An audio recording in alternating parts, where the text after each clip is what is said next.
तो देखिए, जहां एक तरफ ठंड से लोग परेशान हैं, तो वहीं दूसरी तरफ दिल्ली एनसीआर में प्रदूषण से हाल बेहाल हो चुका है।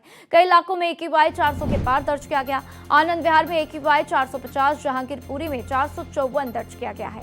तो दिल्ली में नो पॉल्यूशन सर्टिफिकेट और नो फ्यूल नियम भी लागू है, यानी कि अगर आपके पास पॉल्यूशन सर्टिफिकेट नहीं है तो आपको फ्यूल नहीं मिलेगा, यानी कि आपको ईंधन नहीं मिलेगा। और ये नियम लागू होने के बावजूद आप देख लीजिए किस तरीके से दिल्ली में प्रदूषण का स्तर बढ़ता हुआ।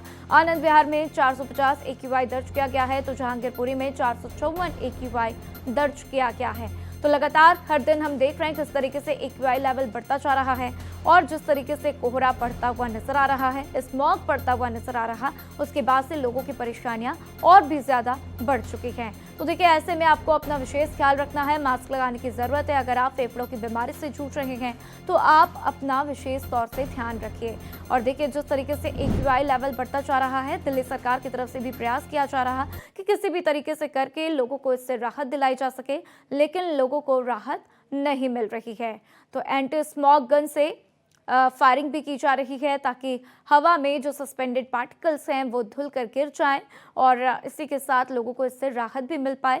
लेकिन जैसे जैसे ठंड बढ़ती जा रही है, कोहरा बढ़ता जा रहा है, लोगों की परेशानियां और भी ज्यादा बढ़ती जा रही है। तो देखिए, फॉग और स्मॉग का मिश्रण लोगों की परेशानियों को बढ़ाता हुआ आप देख सकते हैं किस तरीके से रैन बसेरों में लोग अपना जीवन यापन करते हुए। और साथ ही इंडिया गेट की भी तस्वीर आप देखिए कि कुछ साफ तस्वीर कल देर रात नजर आई, लेकिन अगर हम सुबह की बात करें तो विजिबिलिटी एकदम लो, जिसमें कि अगर दूर से इंडिया गेट को देखा जाए तो बिल्कुल भी दिखाई देता हुआ नजर नहीं आ रहा है।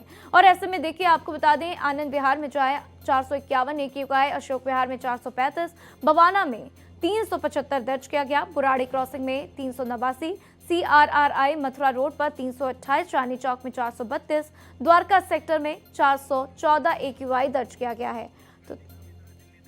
तो देखिए, मुंडका में AQI 397 दर्ज किया गया। और इसी बीच क्या कुछ आज का नजारा है, चलिए स्कंदिता मिश्रा से जान लेते हैं। स्कंदिता हमारे साथ जुड़ चुकी हैं।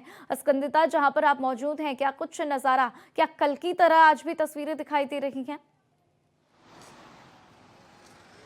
कल से आज का मौसम में थोड़ा सा लोगों को राहत मिली है। जितनी ठंड कल थी उतनी आज नहीं है, लेकिन जिस तरीके से विजिबिलिटी बेहद कम हुई है, लोगों को जो वाहन है उनकी स्पीड कम हो गई है, क्योंकि लगातार सरकारों की तरफ से कहा जा रहा है कि यातायात में जो है समस्या ना हो, इसलिए स्पीड लिमिट का खास ध्यान रखा जाए, क्योंकि जब कोहरा बढ़ता है तो कहीं ना कहीं हादसों का डर भी बढ़ता है। इसके अलावा अगर पॉल्यूशन की बात की जाए तो दिल्ली के लोग कहीं ना कहीं डबल अटैक से जूझते हुए नजर आ रहे हैं। न सिर्फ शीतलहर बल्कि पॉल्यूशन से भी उन लोगों को परेशानियों का सामना करना पड़ रहा है। AQI लगातार कम होने का नाम नहीं ले रहा है। अगर मौजूदा समय की बात की जाए, आज की बात की जाए, तो आज भी दिल्ली के कई इलाकों में AQI 400 के पार दर्ज किया गया है। यहाँ तक कि जो लोग हैं, जो लोग जिनको फेफड़ों की दिक्कत है या फिर और हार्ट से संबंधित बीमारियां हैं, उनको डॉक्टर साफ कह रहे हैं कि अपना ज़्यादा से ज़्यादा ध्यान रखें, घर से बाहर निकले तो मास्क ज़रूर पहनें, क्योंकि जिस तरीके से दिल्ली का AQI है वो कहीं ना कहीं ख़तरनाक श्रेणी में बना हुआ है। और दिल्ली के लोगों के लिए चिंता का विषय है कि लगातार इतने जतन करने के बावजूद भी AQI कम होने का नाम नहीं ले रहा। दिल्ली सरकार लगातार कोशिश कर रही है कि किसी भी तरीके से इस पर नियंत्रण पाया जाए। उसको लेकर उन्होंने तमाम जगह मिस्ट स्प्रेयर लगाए, एंटी स्मोक गन से भी उन्होंने कोशिश किया कि किसी भी तरीके से उससे जो सस्पेंडेड पार्टिकल्स है वो नीचे गिरे, धुंध ना हो, उसकी वजह से लोगों को राहत मिले। लेकिन बावजूद इन तमाम जतन के AQI जो है वो कम होने का नाम नहीं ले रहा है, और कहीं ना कहीं लोगों के लिए चैलेंज बना हुआ है। लोग जो है वो भी अपनी दिनचर्या में चेंजेस करते हुए नजर आ रहे हैं। ज़्यादा से ज़्यादा प्लांट्स जो ऑक्सीजन देते हैं वो अपने घरों में शामिल कर रहे हैं। वहीं अगर ठंड की बात की जाए तो उत्तराखंड के जो ऊपरी इलाके हैं वहाँ पर बर्फबारी का चेतावनी दर्ज की गई है। तो इस वजह से जो दिल्ली, हरियाणा, पंजाब, राजस्थान और जो सटे हुए राज्य हैं, इन सभी जगह भी जो है ऑरेंज अलर्ट जारी किया गया है घने कोहरे का।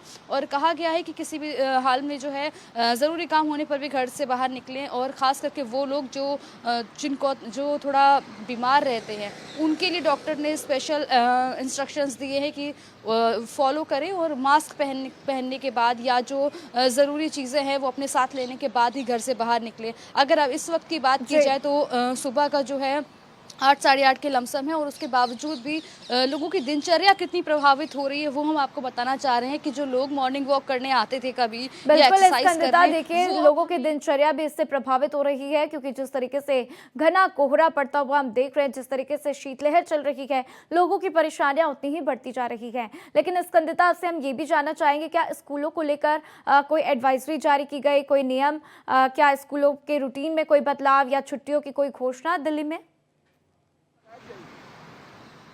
देखिए दिल्ली की अगर बात की जाए तो दिल्ली में अभी तक स्कूलों को लेकर तो नहीं बोला गया है, लेकिन अगर यूपी की बात की जाए और अन्य राज्यों की बात की जाए तो कई जगह जो है छुट्टी का ऐलान कर दिया गया है, क्योंकि अभी लगभग बच्चों की छुट्टियां होती ही हैं, क्योंकि क्रिसमस और न्यू ईयर की वजह से भी लोग घूमने जाते हैं। दिल्ली की बात की जाए तो यहाँ पर भी तमाम टूरिस्ट जो है वो घूमने आते हैं, तो ऐसे में बच्चों की जो है सर्दी की वजह से जो है छुट्टियों का भी कुछ ऐसा दिल्ली में ऐलान नहीं हुआ है। लेकिन यूपी की अगर बात की जाए तो वहाँ पर कक्षा 1 से लेकर 12वीं तक के सभी बच्चों की छुट्टी की घोषणा की गई है कि 2 जनवरी तक उनकी छुट्टी रहेगी। अगर दिल्ली की बात की जाए तो यहाँ पर भी जो है ज़्यादा से ज़्यादा टूरिस्ट आते हैं न्यू ईयर पे घूमने के लिए, तो उनको लेकर फिलहाल सरकार कोशिश कर रही है कि किसी भी तरीके से उनको तकलीफ ना हो, प्रशासन को लेकर, रूट को लेकर या यातायात बाधित ना हो, तो जाम की देखिए हर प्रयास सरकार की तरफ से किया जा रहा है, लेकिन जिस तरीके से कोहरा पड़ता हुआ नजर आ रहा, उसके आगे प्रशासन भी फेल हो चुका है। लेकिन पूरी कोशिश दिल्ली सरकार की तरफ से की जा रही है